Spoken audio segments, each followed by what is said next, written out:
Nail extension করাতে তো চলেই এসেছি পুজোর জন্য, কিন্তু আমার অবস্থা কেমন জানো? দেখবে আমি কিভাবে নেল এক্সটেনশন করাতে এসেছি। এই দেখো, চাদর মুড়ি দিয়ে, নাক ঢাকা দিয়ে, কান ঢেকে একদম কমপ্লিটলি প্রোটেক্টেড হয়ে রয়েছি। প্রচণ্ড ঠান্ডা লেগেছে আমার। আর দেখো, nail extension done. Hi guys, welcome back to my YouTube channel. আশা করছি তোমরা সবাই খুব ভালো আছো আর আমিও ভালো আছি। তো অনেক দিন পর আমি আবার ভ্লগ করছি, মাঝে যা করা হয়নি। তো দেখো, পুজো তো চলেই এসছে। আজকে হচ্ছে কত তারিখ? আজকে হচ্ছে 4 তারিখ, 4 অক্টোবর। তো আমি বহুদিন ধরে, প্রায় 2 সপ্তাহ ধরে জ্বর, সর্দি, কাশি এসবে ভুগছি, কিছুতেই সারছে না। আর আমার পুজোটা মনে হচ্ছে মাটি হবে। আর বাইরের যা ওয়েদার, আর এমনিতেও বলছে নিম্নচাপ হবে পুজোর 4 দিন, কী হবে কোনো কিছু জানি না। বাট আমি খানিকক্ষণ আগে গেছিলাম হচ্ছে পার্লারে, মানে স্যালনে, এই যে নেল এক্সটেনশন করিয়ে এসেছি। আমার খুব ভালো লেগেছে, গ্লিটার খুব শিমারি, একদম কালারটা দারুণ হয়ে লাগছে আমার। তো যাই হোক, ওখানেই এত লেট করে ওরা করলো। আমি গেছি মানে 3টে থেকে আমার স্টার্ট হয়েছে, এখন মানে 4:45 সময় শেষ হলো। আর এই জাস্ট বাড়িতে আসতে যেটুকু সময়, এখন 6টা বাজে। তো চলো আমি এখন ব্লগটা স্টার্ট করি। আর এখন কি করবো তোমাদের বলি। আমি সকালবেলা জাস্ট মানে আমি ঘুম থেকে আজকে লেট করে উঠেছিলাম, তো ব্রেকফাস্ট করেছি 12টার সময়। তো 12টার সময় আমি খেয়েছিলাম হচ্ছে 2টো রুটি, তার সাথে তরকারি। ওই খেয়ে তারপরে স্নান টান করে নিয়ে আমি বেরিয়ে গেছি ওরকম 2:30টার সময়, যেবার তারা নেলেরটা এক্সটেনশন করিয়ে নিই। ওইখানে গিয়ে আজকে যেভাবে হলো, আমার লাঞ্চ হয়নি, সন্ধ্যের খাবার খাবো না কি করবো জানি না। বাট আমি এখন ভাত খাবো, খুব খিদে পেয়েছে। সমস্ত খাবার বোধহয় দিদিভাই ফ্রিজে তুলে দিয়েছে, তো আমি ফ্রিজ থেকে খাবারগুলো বের করবো, মাইক্রোওভেনে গরম করে তারপর খাবো। তারপর ভেপার নিতে হবে আমাকে, গার্গেল করবো, অনেক কাজ।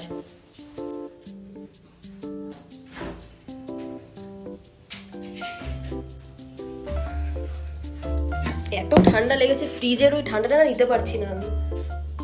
কত কি রান্না হয়েছে, যেদিন ভালো ভালো রান্না হয়। লাউয়ের তরকারি, একটা তরকারি দেখছি, এটা আলুর দম মনে হচ্ছে, মাছের ঝোল রান্না হয়েছে, আরো অনেক কিছু হয়েছে। যেহেতু আমি ভাত কম খাই, আমি ডায়েটে রয়েছি, তো সবজি বেশি খাবো। আর আমার জন্য অলওয়েজ সিদ্ধ ডাল রান্না করে দেয় মাসি। এর মধ্যে পেঁপে দিয়ে দেয়, আর কোনো কোনো সময় অন্য সবজিও দিয়ে দেয়। এটা খাবো, আর সবজি খাবো, তার জন্য লাউটা খাবো। আর আলুর দম একটু টেস্ট করবো, আমার আলু খাওয়া বারণ, বাট স্টিল একটু আলুর দম হয়েছে যখন টেস্ট করবো। আর দেখি আর কি রয়েছে, মাছের ঝোল খাবো। এখানে আমার যেহেতু শরীর খারাপ, তো বাবা ওই জ্যান্ত মাছ, সেটার পাতলা ঝোল করতে বলেছিল মাসিকে। তো আমি দিদিভাইকে একটু ফোন করে দেখবো যে এইটা আদতে আমার কিনা। নইলে ধরো অন্য কারোর নামে করা আছে, আমি খেয়ে নিলাম, খারাপ লাগবে আমার। কারণ বাড়িতে এখন মোটামুটি সবাই অসুস্থ, যা ওয়েদার, সবার ঠান্ডা লেগে গেছে। তো এই হচ্ছে আমার সিদ্ধ ডাল, তার সাথে এই সবজিটা, এটা হচ্ছে লাউয়ের না চাল কুমড়োর তরকারি কিছু একটা। আচ্ছা, এইখানে হচ্ছে আমার সেই শিঙি মাছ, পাতলা ঝোল। এখানে আলুর দম, আর এখানে হচ্ছে কাতলা বা রুই কিছু একটা হবে। তো আমি 2টো মাছই খাবো, আমার খুব খিদে পেয়ে যাচ্ছে দেখে। তার আগে খাবারটা গরম করবো, আমার যে কি কষ্ট হচ্ছে। একসাথে ভাবছি 3টে দেবো, নইলে আমার খেতে লেট হয়ে যাবে। একসাথে 3টে দিয়ে দেবো। লাউটা তুলে গরম করতেও টাইম লাগবে, আর ভালো লাগছে না।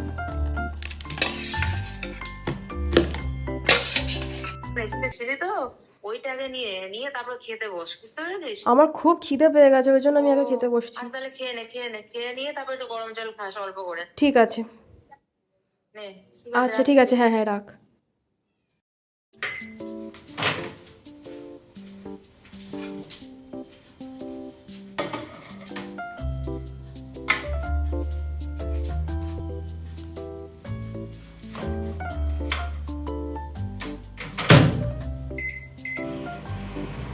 এই হাতে নেলস করিয়েছে না, আমি আর কাজ করতে পারছি না। কালারটা দারুণ। আমি দিদিভাইকে ছবি তুলে পাঠিয়েছি, দিদিভাই বলছে খুব সুন্দর হচ্ছে। তোমরা দেখে বুঝতে পারছো কিনা জানি না। ওকে, সো অ্যানাদার থিং, আমার বাবা এই গোল্ড ডায়মন্ড রিংটা আমাকে গিফট করেছে। এটাও অল অফ আ সাডেন সবগুলো দোকানে ঘুরছিলাম, তা বাবা বলছে যে তোর কি পছন্দ হচ্ছে না, আজকেই কিনবি নাকি দেখবি কি করি বল। আমি বললাম বাবা আজকে যখন রাজি হয়েছে একবারে কিনে নিই। সো এইটা রিলায়েন্স জুয়েলস থেকে কিনলাম, ডিজাইনটা ভীষণ পছন্দ হয়েছে। So thanks to my dad. আমার খাবারটা হয়ে গেছে রেডি, চলো খেয়ে নিই। I love you. এবার আমি খাবারগুলো ফ্রিজের মধ্যে তুলে দিচ্ছি, কারণ আমার মনে হয় যে খাওয়া দাওয়ার আগে আমি সব কাজ কমপ্লিট করে নিলে খাওয়ার পরে আমার আর বেশি কাজ মনে হবে না, তখন খেয়ে দিয়ে নিয়ে আমি রেস্ট নিতে পারবো। এই যে এত থালা পাওনা হয়, বিয়ে বাড়ি বলো বিভিন্ন অনুষ্ঠান গেলেই কিন্তু এই সমস্ত থালাগুলো খুব পাওনা হয়।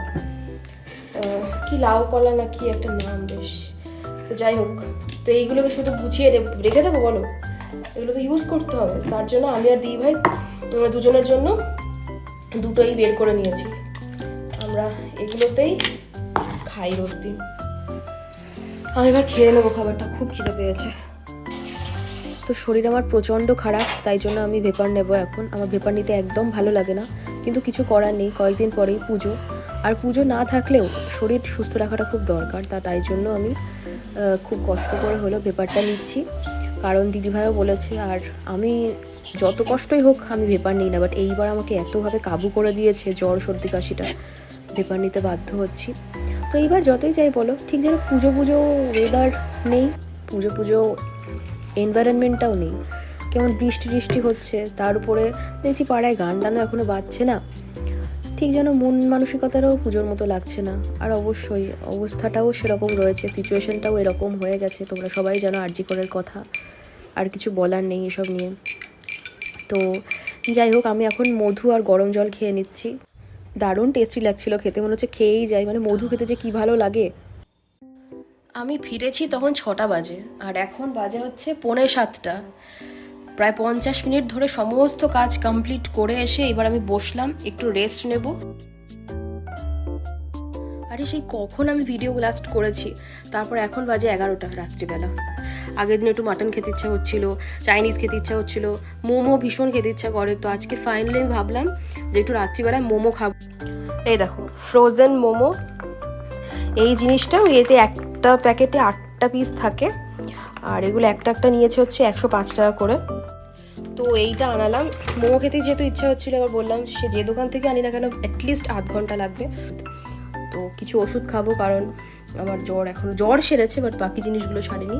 কাল অবধি ব্লগটা কন্টিনিউ করবো আমি। তো আমি এখন ঘুমাতে যাব, আর হয়তো কথা হবে না, যদি মাঝরাতে ঘুম না আসে, যদি কিছু করি আবার হয়তো আমি আসবো, বাট আপাতত সকাল অবধি tata, good night. Hi guys, good morning. আমি ঘুম থেকে উঠে পড়েছি, অনেক লেট হয়ে গেছে আজকে ঘুম থেকে উঠতে। যাবো সামনে দেখছে আমার, হাসছে যে ব্লগ করছি। তো যাই হোক, আমি ঘুম থেকে উঠতে আমার অনেক লেট হয়ে গেছে, কালকে রাতে ঘুম আসেনি, সকালবেলা উঠেও পড়েছিলাম, তারপর আবার ঘুমিয়ে গেছি, শরীরটা খারাপ আছে। আর এখন বাজে 11:15।